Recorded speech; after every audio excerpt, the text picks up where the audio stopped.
Nature Mantra BP sugar thyroid reversal Nature మంత్రతో సాధ్యం.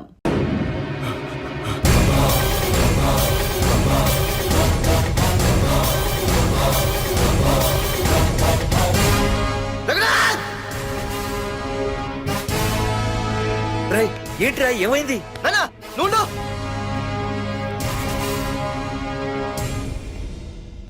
రఘునాథ్, నీకు ఆ రోజే చెప్పాను, నీకేమైనా అభ్యంతరం ఉంటే ముందే చెప్పమని. ఇలా వెనక నుంచి పొడిపించడాలు నరికించడాలు నాకు నచ్చవు. ఒక పక్క ఎంగేజ్మెంట్ ఫంక్షన్ అని బిల్డప్ ఇస్తూనే మరో పక్క నన్ను చంపించడానికి ట్రై చేస్తున్నావు. హే పార్దు, ఏం మాట్లాడుతున్నావు? నిజం మాట్లాడుతున్నాను, చెప్పరా చెప్పు. మీరే కదా నన్ను చంపేమంది. నేను చంపబడటం ఏంట్రా? పార్దు నా కాబోయే అల్లుడు. అయ్యా, మీరు అమెరికా వెళ్తూ ఒక కవర్ ఇచ్చారు కదయ్యా. అవును ఇచ్చాను. ఆ కవర్ లో ఈ బాబు ఫోటోనే ఉందయ్యా. ఏంటి, పార్దు ఫోటో ఉందా? అవునయ్యా.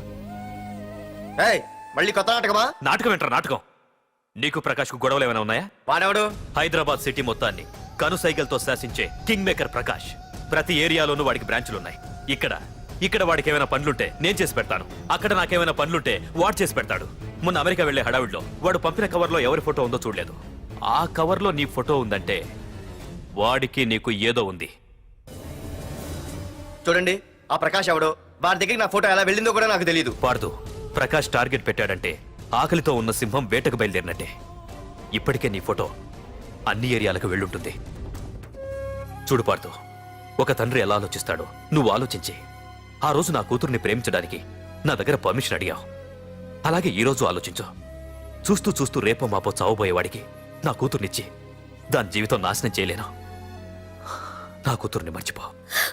మీరు మర్చిపోమంటే మర్చిపోవడానికి, వాడెవడో వచ్చి చంపేస్తానంటే చచ్చిపోవడానికి నేనేం చేతగాని వాడిని కాదు. పార్థసారథి.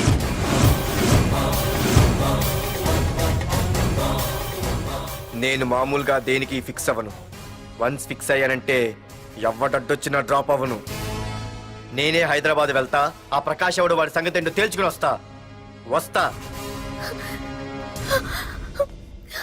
మాధురి, పెద్దలు నిర్ణయించిన ముహూర్తానికి ఈ నెల 28వ తారీఖు రాత్రి 9:29 సింహాచలం గుళ్ళో మన పెళ్లి.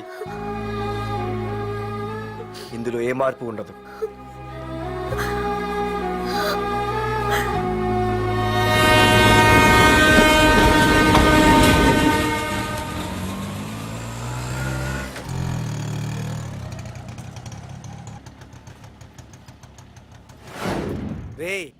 కండ్లు ఎక్కువ పెంచితే పక్షవాత వస్తుందట్రా. ఏరా మామా, ఏంటి మళ్ళీ సస్పెండ్ అయ్యావా? సస్పెండ్ అయితేనే కదా హైదరాబాద్ వచ్చేది. ఏంట్రా అలా ఉన్నావు? ప్రకాష్ అంటే ఎవడ్రా? వాడెందుకురా ఇప్పుడు? నన్ను చంపడానికి ట్రై చేస్తున్నాడు. వాడు నిన్ను చంపడానికి ట్రై చేయడం ఏంట్రా? అదే నాకు అర్థం కావట్లేదు. ఒరేయ్, ఆ రోజు మార్కెట్లో కొట్టావు చూడు, వాళ్ళు ప్రకాష్ మనుషులేరా? ఇవన్నీ వాళ్ళకి మామూలేరా. కొడతారు, కొట్టించుకుంటారు, చంపుతారు, చేస్తారు. అంతెందుకు, మన స్టేషన్కి వెళ్ళే దారిలో రోడ్డు పక్కన ఆ ప్రకాష్ తమ్ముని ఎవరో చంపి పడేశారు తెలుసా? పేపర్లో కూడా పడింది. రే, ఆ పేపర్ ఉందా?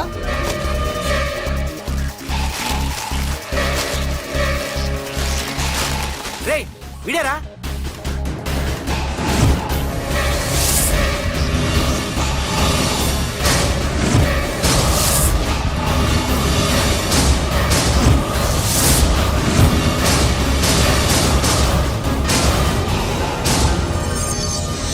ఆ రోజు మా నాన్న ఫోన్ రాగానే నేను వైజాగ్ వెళ్ళటానికి స్టేషన్కి బయలుదేరాను. Auto auto auto.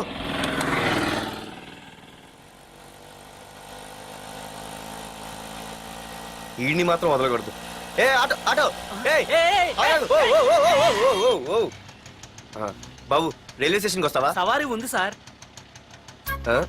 వీడు సవారీ. Sorry sir. సార్, మీరు ఎక్కడ దాకా వెళ్తున్నారు సార్? ఈస్ట్ మారేడుపల్లి. సార్, కొంచెం స్టేషన్ దాకా లిఫ్ట్ ఇస్తారా? నా ట్రైనింగ్ టైం అవుతుంది. సరే సరే, ఎక్కు. Thank you sir. సార్, మీ పేరేంటి సార్? రైల్వే స్టేషన్కి వెళ్ళడానికి పేరు అవసరం లేదనుకుంటా. ఏదో కొంచెం టైం పాస్ కావాలి కదా. నీ పేరేంటి? నా పేరు పార్థు. రామ్, జానకి రామ్. సార్, మీరు ఏం చదువుతున్నారు సార్? Second class. పెద్ద తర్వాత ఏమవ్వాలనుకుంటున్నారు? ఏపీజే అబ్దుల్ కలాం. అబ్బో, ఎవరైనా డాక్టర్ ఇంజనీర్ అవ్వాలనుకుంటారు. మీరేం సార్ ఏకంగా రాష్ట్రపతి పోస్ట్ కి ఎసరు పెట్టారు? అంతకన్నా పెద్ద పోస్ట్ ఉందా?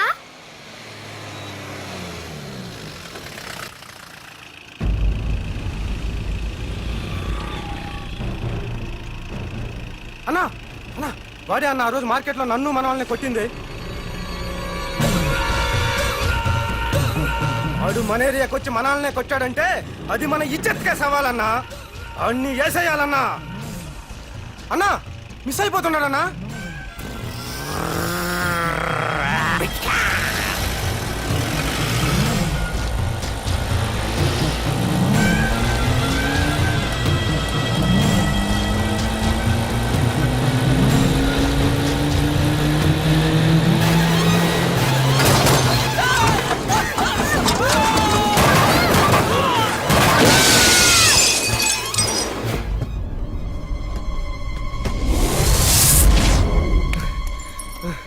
చిన్న రే చిన్న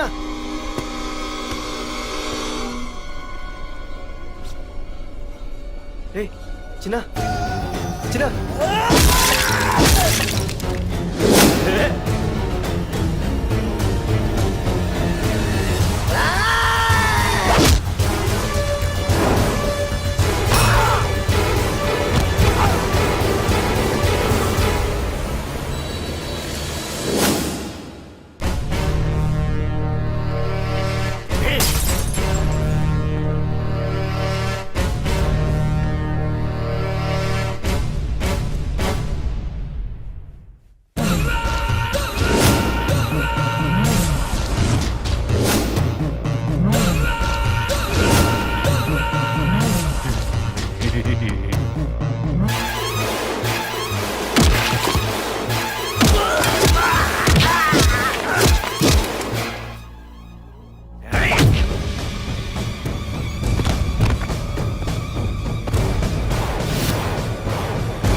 ఆ తర్వాత బాబుని హాస్పిటల్లో అడ్మిట్ చేసి నేను వైజాగ్ వెళ్ళిపోయాను. కానీ ఇప్పుడే అర్థమైంది ప్రకాష్ తమ్ముడు పడిపోలేదు, చనిపోయాడని. మరి ఇప్పుడు ఏం చేద్దాం అనుకుంటున్నారా?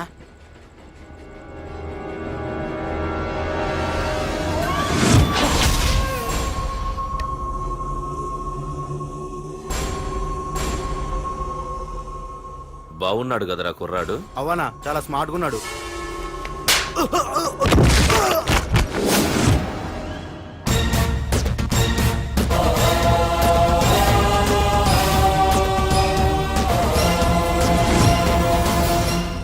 నా పేరు పార్థు.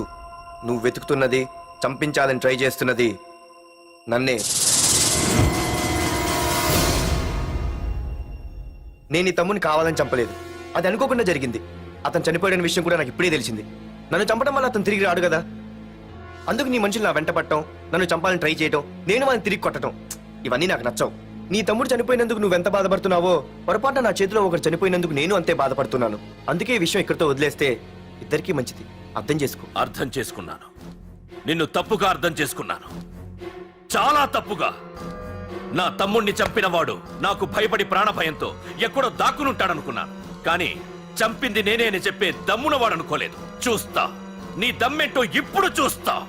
ఒరేయ్ తమ్ముడు, చూసావా, మొదటిసారి వీడు నిన్ను చంపినవాడు నా ముందుకొచ్చాడు.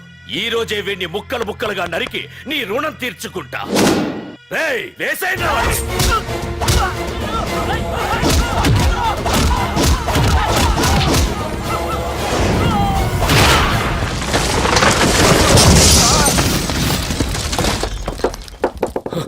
రేయ్ ప్రకాష్, నాకు సైలెన్స్ అన్నా వైలెన్స్ అన్నా అస్సలు నచ్చవు. పొర్రపాటున మొదలు పెట్టానంటే కథలు కథలుగా చెప్పుకుంటారు. రేయ్ పార్థు, ఇంకొకసారి నువ్వు ఈ పార్థుని తలుచుకుంటే నీ చావుని నువ్వు తలుచుకున్నట్టే.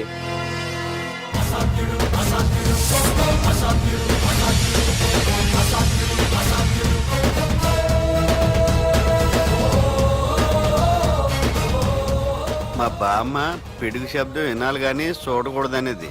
అంటే ఏంటి ఇప్పుడు అర్థమైంది. ఈడు ఇంకా తేరుకోలేనట్టుంది.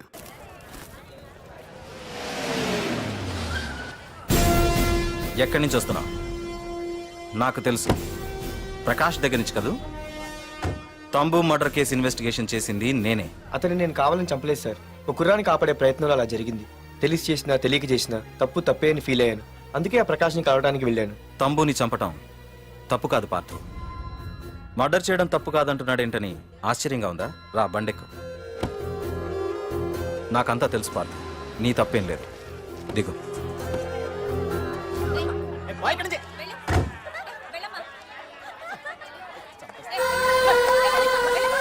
ఆమె ఎవరో తెలుసా? నాకంటే ముందు నా పోస్టులో ఉన్న పోలీస్ ఆఫీసర్ భార్య. తన కళ్ళ ముందే తన భర్తని ఆ తంబుగాడు అతి దారుణంగా నరికి చంపేశాడు. అది చూసి ఆవిడ పిచ్చిదైపోయింది.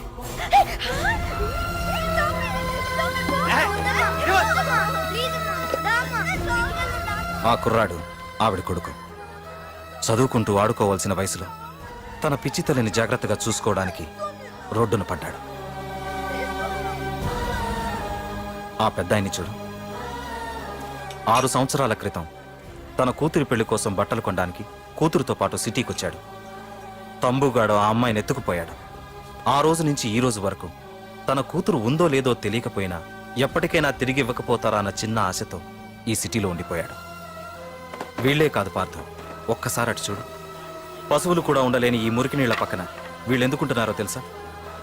ఆ ప్రకాష్ గాడు తన తమ్ముడి పేరు మీద మల్టీప్లెక్స్ కట్టడానికి వీళ్ళుండే ఇళ్లని ఖాళీ చేయించి తన సొంతం చేసుకున్నాడు. వాణ్ణి ఎదిరించలేక వేరే దారి లేక వీళ్ళంతా ఈ దుర్భరమైన జీవితాన్ని గడుపుతున్నారు. ఇప్పుడు చెప్పు పార్థ, తంబుని చంపడం తప్పని ఇంకా నువ్వు ఫీల్ అవుతున్నావా? నువ్వు అడగచ్చు, ఇన్ని జరుగుతుంటే మీరేం చేస్తున్నారని. మా అధికారమే మాకు అడ్డమైంది. ప్రకాష్ గారిని టచ్ చేస్తే చాలు మినిస్టర్స్ నుంచి ఫోన్ కాల్స్, ఒక్కడుగు ముందుకేస్తే చాలు వెనక్కి రమ్మని హైకమాండ్ నుంచి ఆర్డర్స్. నా దృష్టిలో ప్రకాష్ని అరెస్ట్ చేయకపోవడం ఎంత తప్పో నిన్ను అరెస్ట్ చేయడం కూడా అంతే తప్పు. ఇదిగో నీ పర్స్. తంబు డెడ్ బాడీ దగ్గర దొరికింది. పార్థు, నిశ్చింతగా ఊరెళ్ళి నువ్వు ప్రేమించిన అమ్మాయిని పెళ్లి చేసుకుని హ్యాపీగా ఉండు. చూడు, నిన్ను నువ్వు రక్షించుకోవడానికి ఆ ప్రకాష్ని గాని వాడి మనుషుల్ని కానీ ఏమైనా చేయి. నీ వెనక నేనున్నాను. Wish you all the best.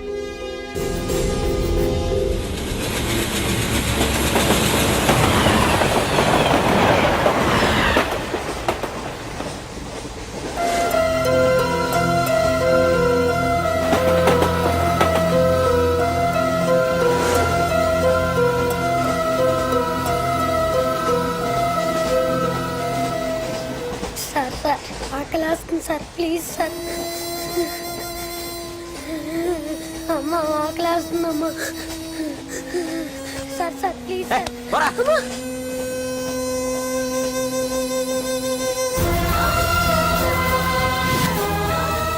APJ Abdul Kalam.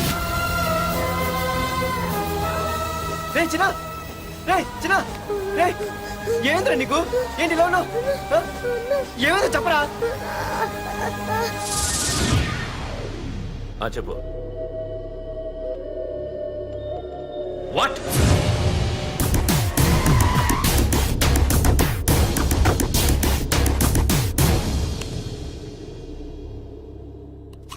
అన్నా, తమ్ముని చంపింది వరదరాజులు కాదన్నా, ఓ కాలేజీ కుర్రాడు. ఎవడ్రా? ఎక్కడుంటాడు వాడు? చెప్పు. పేషెంట్ ని డిస్టర్బ్ చేయకండి. అతను ఇప్పుడే కోమా నుంచి కోలుకున్నాడు. చనిపోయే ప్రమాదం ఉంది. రే, నా తమ్ముడు ఆల్రెడీ చచ్చిపోయాడు రా. వెళ్ళు. చెప్పు. అన్నా, ఆడెక్కడ ఉంటాడో తెలియదు కానీ ఆడితో పాటు స్కూల్ కుర్రాడు కూడా ఉన్నాడన్నా. రే, వీడిని బండి ఎక్కించండి. అలాగే అన్నా.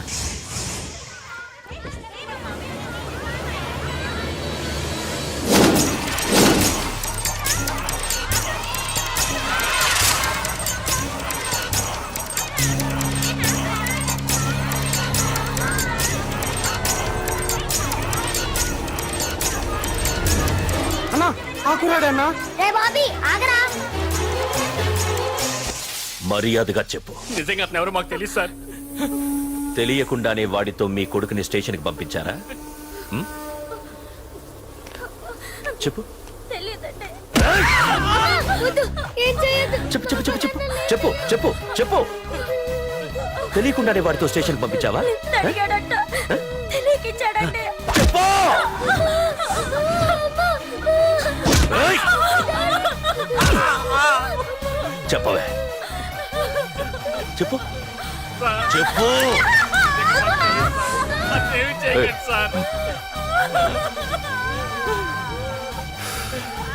ఇప్పుడు చెప్తా చెప్పు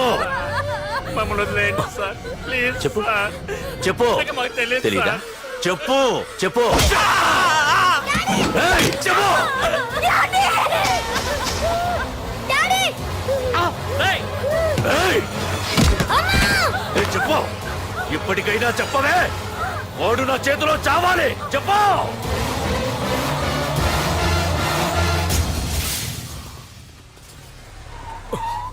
సార్ వాడి గురించి ఇన్ఫర్మేషన్ తెలిసింది సార్. ఇది వాడి ఫోటో. అన్నా వీడే నా తమ్ముడు చంపింది వీడే.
అయ్యో మన భోగిలు విడిపోయాయి.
నిన్ను తలుచుకుంటే చావును తలుచుకున్నట్ట. అంత మగాడివా? ఇప్పుడు తలుచుకోరా ఎవరిని తలుచుకుంటావు.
గురించైనా ఒకసారి ఆలోచించు ప్రకాష్. ఇప్పుడు నా ఆలోచన, ఆవేశం అంతా పార్థుగాడి చావు గురించే. ఆల్రెడీ నా మనుషులు వెళ్ళారు. 5 నిమిషాల్లో వాడిని కాదు, వాడి శవాన్ని తీసుకొస్తాను.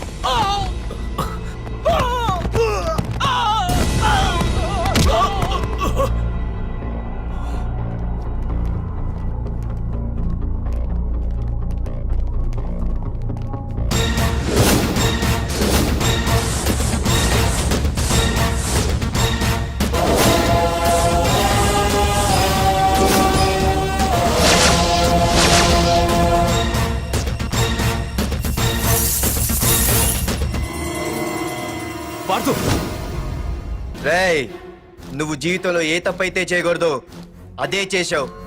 నన్ను టెన్షన్ పెట్టావు. నా మూలంగా అభంశుభం తెలియని పసివాడి తల్లిదండ్రులను చంపి వీన్ని అడుక్కు తిని అనాథం చేశావు. నీ వల్ల అన్యాయం అయిపోయిన ఈ పసివాడి మీద ప్రమాణం చేసి చెప్తున్నా, నా పెళ్లికి పంతులు పంచాంగం చూసి పెట్టిన ముహూర్తం ఈ 28. అప్పటి వరకు నేను ఇక్కడే ఉంటా. నీ ప్రతి అడుక్కి ఎదురొస్తా. నీ రౌడీ రాజ్యాన్ని నేలకూలుస్తా. నీ రాక్షసత్వం వల్ల ఇప్పుడు వీడు ఏ స్థితిలో అయితే ఉన్నాడో అదే స్థితికి నిన్ను తెచ్చి నడి రోడ్డు మీద నిలబెడతా. దానికి నేను పెట్టిన ముహూర్తం ఈ నెల 19. తెచ్చుకో. నీ బ్రాంచీల నుండి జనాల్ని తెచ్చుకుంటావో, నీ గొడవల నుండి ఆయుధాలు తెచ్చుకుంటావో. ఒరే ప్రకాష్, పొరపాటున నా పొరచేయి తగిలితేనే పైకి పోయాడు నీ తమ్ముడు. అదే నే మనసు పెట్టి పిడికిలి బిగించి కొట్టానంటే పునర్జన్మ లేకుండా పోతావు.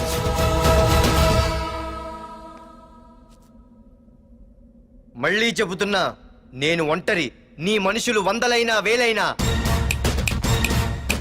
ఏరి పారేస్తా.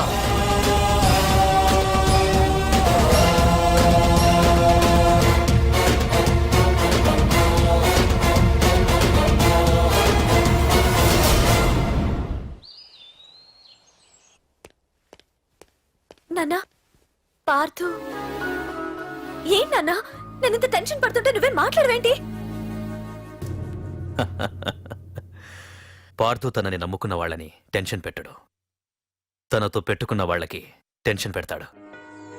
అవునమ్మా, ఒక్క ప్రకాష్ కాదు, 100 మంది ప్రకాష్లు అడ్డొచ్చినా వాళ్ళంతు చూసి పెట్టిన ముహూర్తానికొచ్చి నీ మెళ్ళో తాళి కడతాడు.